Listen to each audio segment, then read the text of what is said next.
क्षणोक्षणाहाची करावा विचार, तरावया पार भवसिंधू. नाशिवंत देह जाणार सकळ, आयुष्य खातो काळ सावधान.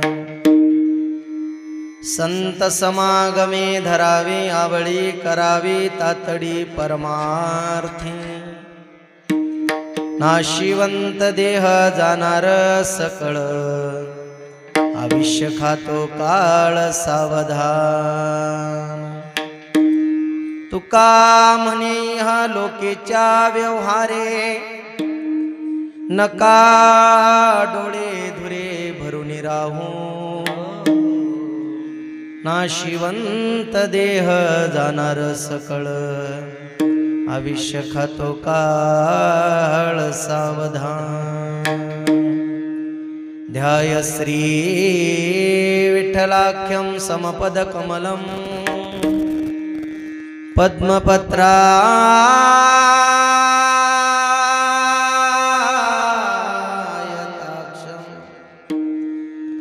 गंभीरस्निग्धहासं कटिनिहितकरं, नीलमेघावभासं.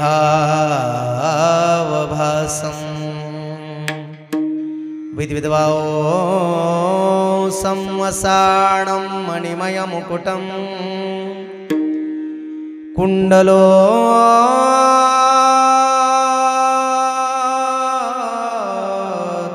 पासिगण्डं. मयूरस्त्रग्वीवोषाभयवरसहितं, कौस्तुभोद्भासितं.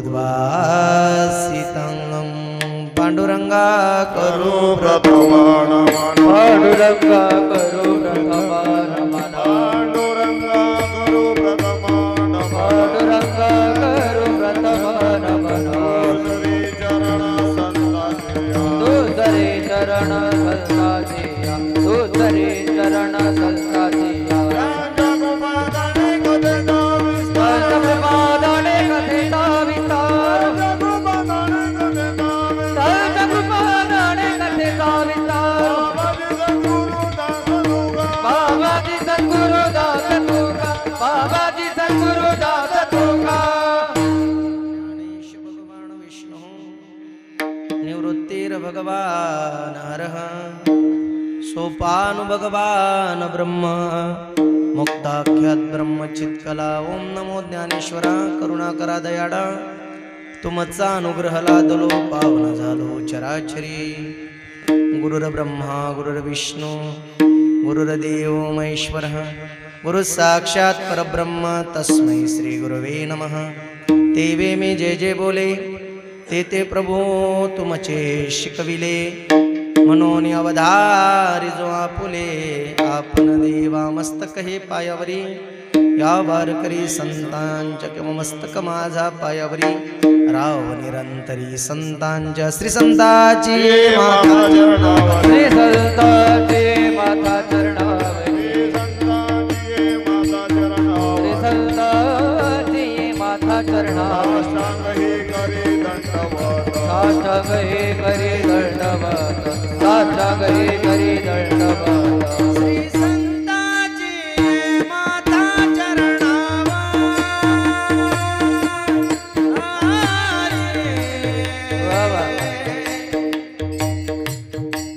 श्री संताची माता चरणावर, श्री संताची माता चरणावर.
माथा चरणावरी चरणावरी साष्टांग हे करी दंडवत विश्रांती पावलो सांभाळवतरी वाढली अंतरी प्रेम सुख क्षणोक्षणाची करावा विचार तरावया पार भव सिंधू नाशिवंत देह जाणार सकळ आयुष्य खातो काळ सावधान। पूजनीय तुकोबाराय प्रस्तुत प्राप्त या अभंगाच्या माध्यमातून परमार्थाला घाई का करावी विकोकाळा आवाजातला याचं सहकारण स्पष्ट करून सांगतात विठ्ठल विठ्ठल।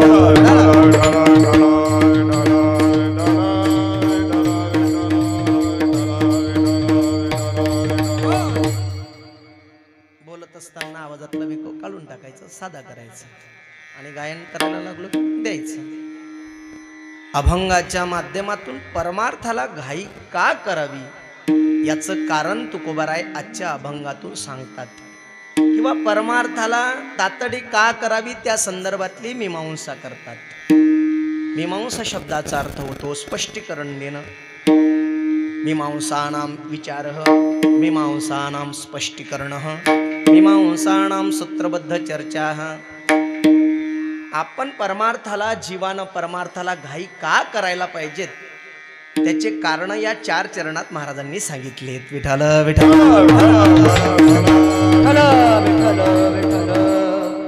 अभंगाला सुरुवात करण्यापूर्वी कार्याचं कारण प्रतिपादन करणं, कारण वक्त्यासाठी शास्त्रानं घातलेली एक नियम आणि मर्यादा आहे। वक्त्यानं 4 परिभाषेत बोलावं असा शास्त्राचा विधी आहे। वक्तुः संवदेत चतुर्विधम संवदेत सर्वप्रथम प्रतिज्ञेंच उपदघातैंच प्रस्तावनैंतम विशदीकरणैंच। प्रतिज्ञा नाम अभंगात काय सांगायचंय ते थोडक्यात सांगणं प्रतिज्ञा केली।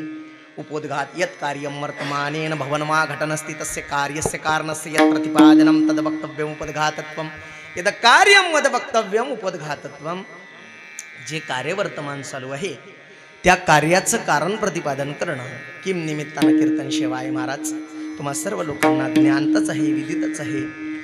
इहलोकाची यात्रा संपून परलोकात निघून गेलेले आमचे संतोषरावजी काशीरामजी ठाकरे साहेब इहलोकाची यात्रा संपून परलोकात निघून गेलेत। महाराज या मृत्यूलोकाचा नियम आहे, इथं आलेल्या प्रत्येक माणसाला या ठिकाणाहून जावंच लागतं। मग कोणी त्या ठिकाणी 100 वर्ष जगेल, जसं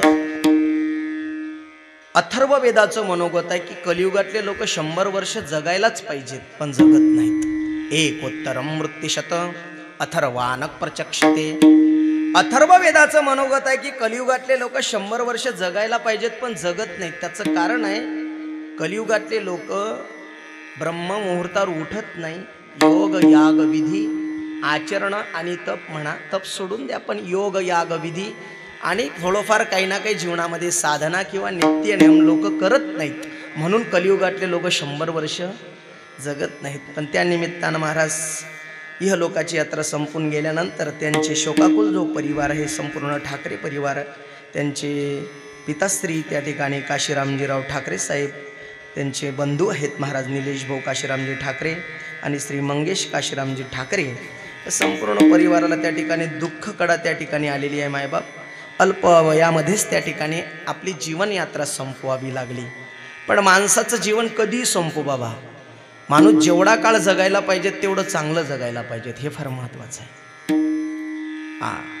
आणि एक 90 वर्ष 100 वर्ष आयुष्य मिळून बी काय, काही काही लोक महाराज 90 वर्षाचे झाले पण मसनात गौऱ्या गेल्या तरी त्यांच्या तोंडातल्या शिव्या, त्यांचं वागणं काहीच बदलत नाही, सुधरत नाही. पण महाराज या मृत्यू लोकात काही काही लोकांचं कर्म एवढं चांगलं असते, काही काळच जगतात पण जगासाठी आदर्श ठरतात.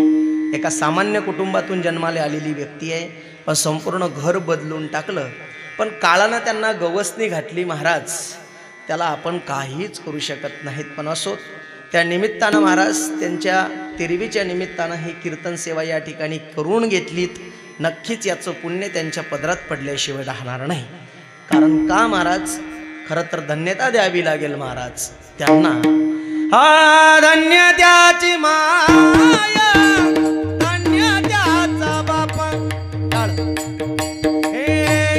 धन्य त्याची माया, धन्य त्याचा बाप,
धन्य त्याची बाप अंगी अनुताप हरिनामे.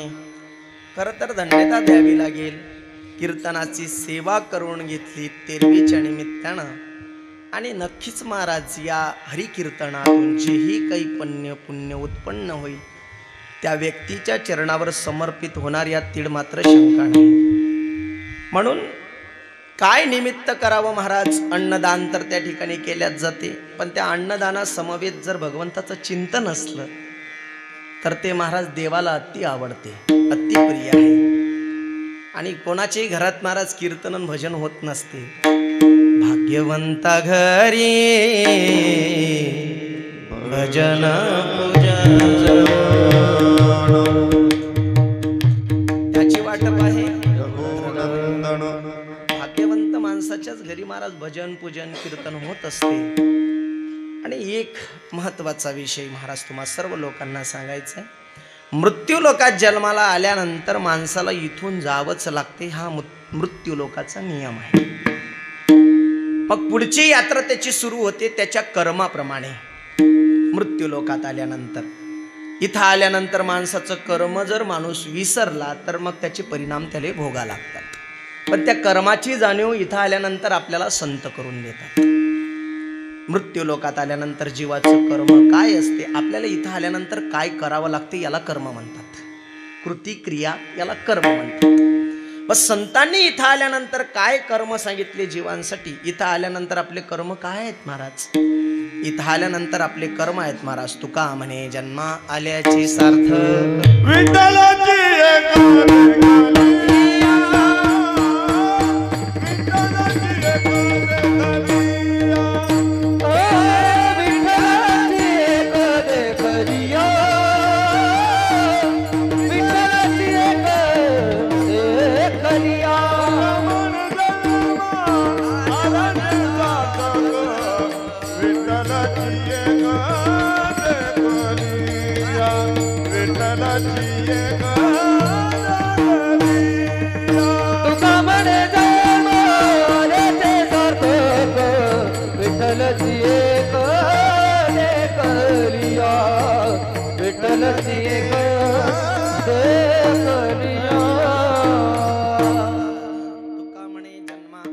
सार्थक विठ्ठलची एक देखलिया.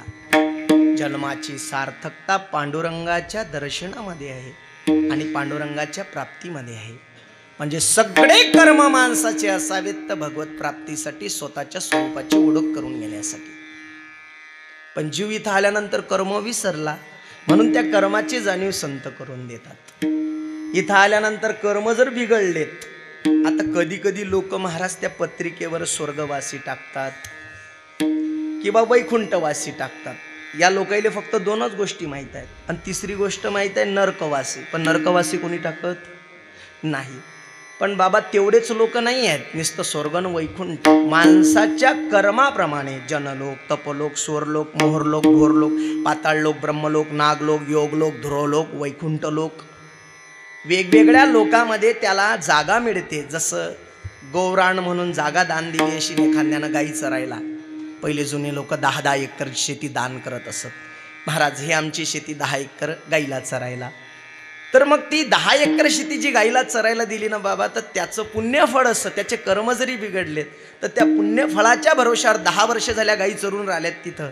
अंतसमय त्याचा जवळ आला महाराज, त्याला गोलोकातून लोक नेण्यासाठी येतात आणि मग त्याला गोलोक प्राप्त होते. आणि मग एखाद्यानं अन्नदान केलं असेल महाराज, 10 लोक 20 लोक जो नियमानं जेव घालतो, भोजन करू घालतो, मग त्या माणसाला ब्रह्मलोक प्राप्त होते. अन्नदानम महादानम, अन्नदानासारखं दान नाही. मग त्या माणसाला ब्रह्मलोक प्राप्त होते. म्हणून महाराज कर्म फार महत्वाचे आहेत. करत असताना यज्ञ याग विधी करणारे लोक असतात ते स्वर्गलोकाला प्राप्त होतात. क्षत्रिय धर्म निभवत असताना जे लोक सैनिक म्हणून शहीद होतात ते लोक स्वर्गात जातात. पहा, प्रत्येक माणसाचं कर्म माणसाला वेगवेगळं लोक प्राप्त करून देते. आणि इथं आल्यानंतर जर माणसाचं कर्म बिघडलं तर मग काय महाराज? कुठवर करशील मौजा रे मग यातील यमाच्या फौजा. कुठवर करशील मौजा रे मग येतील यमाच्या फौजा. कुठवर करशील मौजा रे मग यातील यमाच्या फौजा. कुठवर करशील मौजा रे मग येतील यमाच्या फौजा. मग यातील यमाच्या फौजा. येतील यमाच्या फौजा. यातील यमाच्या फौजा. येतील यमाच्या फौजा. कुठवर करशील मौजा रे मग यातील यमाच्या फौजा. कुठवर करशील मौजा रे मग यातील यमाच्या फौजा. कोटवर करशील मौजा रे मग येतील यमाच्या फौजा. कोटवर करशील मौजा रे मग येतील यमाच्या फौजा. कुठवर करशील मौजा रे मग येतील यमाच्या फौजा.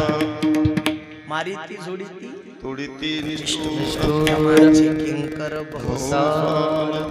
मजा करायला मस्त वाटते माणसाला. कर्म भोगत असताना मदोन्मत्त होतात. हे करू दे, ते करू दे, याला फसवू दे, त्याला फसवू दे, जोडू दे, अर्चन करू दे, उभं करू दे. हे बाबा, सगळं सरते शेवटी कर्माशी निगडीत येते ना. तुमचं कर्म तुमच्या पोराला आणि तुमच्या पत्नीला भोगावं लागतं ना तुमच्या पत्नीचं कर्म तुम्हाला आणि तुमच्या पोरांना भोगावं लागतं. व्यक्ती भिन्नत्वे आचार भिन्नत्वात, व्यक्ती भिन्नत्वे कर्म भिन्नत्वात, व्यक्ती भिन्नत्वे विचार भिन्नत्वात प्रारब्ध भिन्नत्वात माणूस बदलला, माणसाचं कर्म बदललं. ना पत्नीले भोगा लागत ना मुलांना. कर्म जर तुम्ही केले तर भोगादपि महत् कष्टम शुश्रूषायाम भविष्यती. प्रमाणात पायाचं झालं तर केले कर्म झाले तेची भोगा उपजले मेले. माणसाचं कर्म माणसालेच भोगा लागते. कधी कधी लोक म्हणतात पत्नीले भोगा लागते. बाबा तिचं चांगलं कर्म आहे, ती 90 वर्षे जगली आणि हा 60व्या वर्षीच महाराज जिथं तोंड नाही घालू तिथं तोंड घातले आणि मेला. मग याचं कर्म हिला भोगा लागणार अशातला प्रकार नाही. हा नरकात गेला आणि ती परत जन्माला आली उत्तम कुळामध्ये आणि चांगले भोग भोगायला लागली. लोक म्हणतात पती पत्नीचा संबंध 7 जन्माचा असते. भ्रमात आहात तुम्ही. काही 7 जन्माचा संबंध नसते, मॅटाची लक्षणं आहेत. सांगणारे बी येडे, ज्याईले काही येत नाही ते वरच सांगतील तुम्हाला 7 जन्माचे संबंध असतात. मा ए पानचट नको बोलू. वंशी विभूषी तकरान. सांगायचं तात्पर्य महाराज एक श्लोक आहे तो आठवण नाही राहिला मला, भागवतातलाच आहे महाराज. यम प्रव्रजंत मनुपेतमपेत कृत्यम द्वैपायनो विरहतरकाजुहाओ पुत्र इति तन्मय तरवया तरवे विनेदुस्तम सर्वभूतहृदयम मुनमानतोस्मी. भागवतातला एक श्लोक आहे बाबा, 2 नंबरचा श्लोक. व्यासांना पुत्र मोह झाला होता. पुत्रा थांब, पुत्रा थांब. व्यास महर्षी म्हणतात बाबा या जन्मातला पुत्र का मागच्या जन्मातला का 3ऱ्या जन्मातला का 10व्या जन्मातला, कोण्या जन्मातला पुत्र नेमका? ओ बाबा काही नाही. प्रत्येक माणसाचं कर्म भिन्न आहे आणि इथं आल्यानंतर सुटका ही प्रत्येकाची प्रत्येकालाच करायची आहे. कोणी नाही सोडणार तुम्हाला महाराज, तुम्हाला कोणी नाही. म्हणून संतांनी आपले वचन कटिबद्ध केले. 3 प्रकारचं प्रारब्ध वर्णन करून सांगितलं. स्वइच्छा प्रारब्ध, अनइच्छा प्रारब्ध आणि परइच्छा प्रारब्ध. स्वइच्छा प्रारब्ध म्हणजे स्वतःच्या इच्छेनं जन्माला येणं आणि स्वतःच्या इच्छेनं इथून जाणं. परइच्छा प्रारब्ध म्हणजे दुसऱ्याच्या इच्छेनं जन्माला यावं लागतं आणि दुसऱ्याच्या इच्छेनं इथून जावं लागतं. आणि अनइच्छा प्रारब्ध, इच्छा नसताना जन्माला यावं लागतं आणि इच्छा नसताना मरावं लागतं. जीवाचं प्रारब्ध. तुमची इच्छा होती का जन्माला यायची कोणाची? बोला ना. नाही बापा आलो टपकलो. आता मरायची इच्छा आहे का कोणाची? नाही. मराची इच्छा नाही पण मरावं लागणार नाही का? मरावं लागणार. इच्छा नसताना जन्माला यावं लागतं आणि इच्छा नसताना मरावं लागतं. जीवाचं प्रारब्ध. संतांचं सो इच्छा प्रारब्ध. स्वतःच्या इच्छेने येतात. आम्ही वैकुंठवासी आलो याच कारण. येण्याचं कारण सांगतात आणि जाण्याचंही कारण सांगतात. आम्ही जातो आमुच्या गावा आमचा राम राम. संत उच्च कोटीचे आहेत महाराज आणि त्यांना ज्ञान झाल्यामुळे काय झालं, ते स्वइच्छा प्रारब्धात झालेत. म्हणजे तत्स्वरूप चिदानंद स्वरूप झाल्यामुळे ते त्यांच्या परीने परत अवतरित होऊ शकतात आणि त्यांच्या परीने इथून जाऊ शकतात. त्यांना कोणाची विचारायची गरज नाही की आम्हाला यावं लागेल जावं लागेल. नाही नाही नाही नाही. देवाला सुद्धा प्रारब्ध आहे पण संतांना नाही. देवाला तर दुसऱ्याची इच्छेने यावं लागतं. यदा यदा हि धर्मस्य ग्लानिर्भवति भारत अभ्युत्थानम् अधर्मस्य तदात्मानं सृजाम्यहं परित्राणाय साधूनां विनाशाय च दुष्कृतां धर्म संस्थापनार्थाय संभवामि युगे युगे.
अंबरुची साडी जन्म सोसियले सोसियले सोसियले सोसियले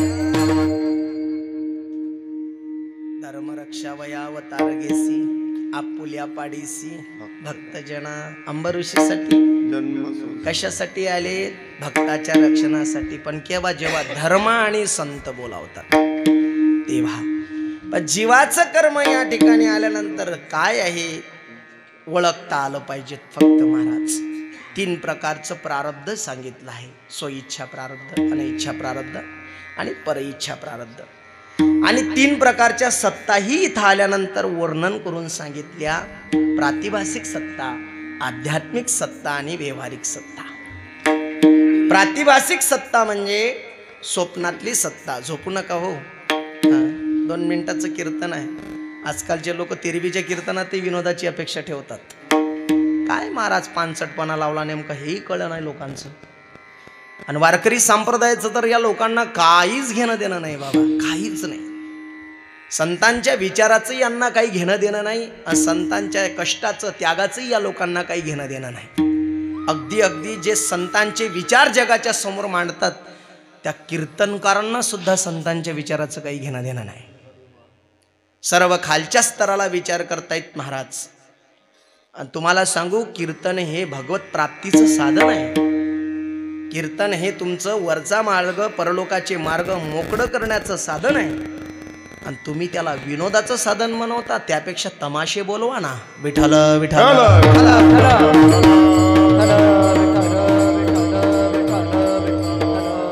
प्रातिभासिक सत्ता, व्यवहारिक सत्ता आणि आध्यात्मिक सत्ता, 3 प्रकारच्या सत्ता. प्रातिभासिक सत्ता म्हणजे स्वप्न खरे असतात काय, त्याला स्वप्नातली सत्ता म्हणतात. स्वप्न खरे असतात का मावशी? स्वप्नीचे चैल जाईल रया. स्वप्न खोटे असतात बाबा. स्वप्न कधी खरे मानता येत नाही. मला एकदा स्वप्न पडलं. मी स्वप्नामध्ये चक्रवर्ती सम्राट राजा झालो. चक्रवर्ती सम्राट. आता स्वप्नात माया 100 पट्ट राण्या झाल्या बाबा. किती? 100. लग्न झालं स्वप्नात. आणि बायका किती मला?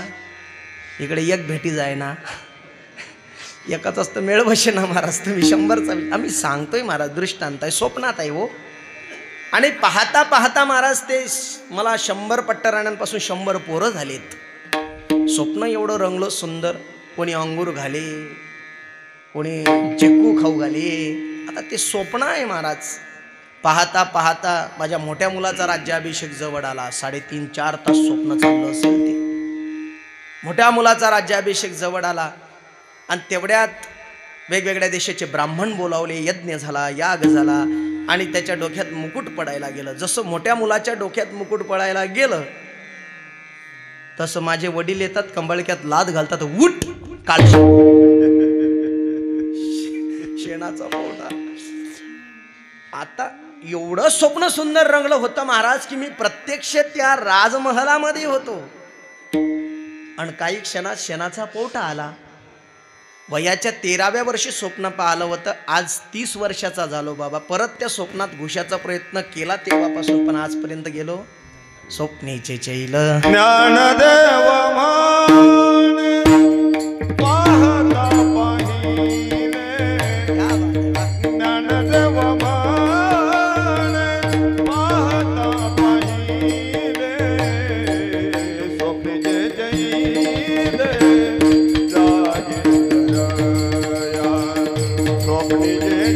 स्वप्नीचे चैल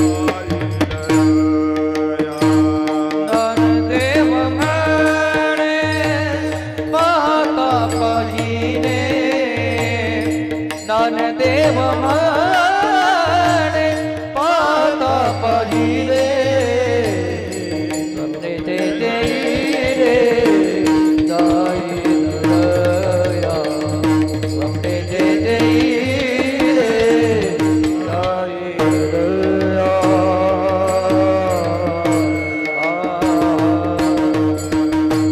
ज्ञानदेव म्हणे पाहता पाहिले. स्वप्नीचे चैल जाईल रया. स्वप्न महाराज खरे मानताच येत नाही.